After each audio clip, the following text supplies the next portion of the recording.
Hello guys, welcome back to our channel. It's our family vlogs. So for the short video lang po tayo, mabilisan lang po, no?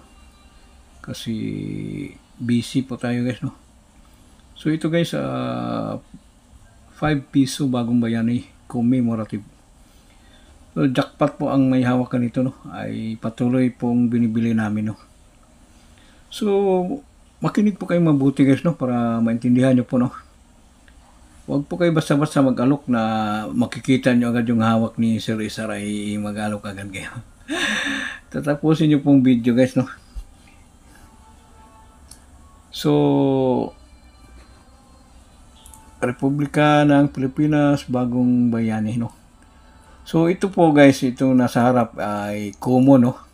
Huwag po kayo basta-basta maniwala sa mga fake collector o fake vlogger dyan sa FB na binibili na nasa halagang 5,000, no? Hindi po totoo yan guys, no? Huwag po kayo basta-basta maniwala dyan, no? Wala pong katotohanan yan guys. Ito po ay common, no? So tapusin nyo pong buong video, no? Ito pong nasa likod ay ito na po talaga ang binibili namin, no? Basta palagi kong sinasabi, kahit anong barya, pag may error ay patuloy po namin binibili, no? Yan.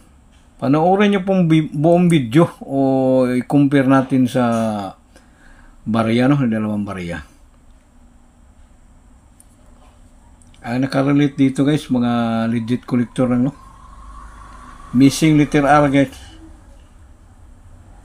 Struck, no? O talagang hindi naman binubura yan o mint error, no? Ipublika, oh. Missing letter R. Kahit anong barya, palagi kong sinasabi, no?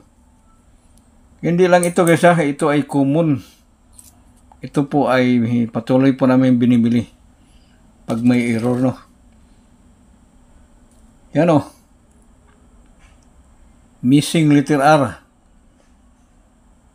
Yan, hindi naman binubura yan kasi napaka bago pang barya. O, wala pang yung detalye nila, napaka clear pa, no? Napakakapal, oh. Ayan.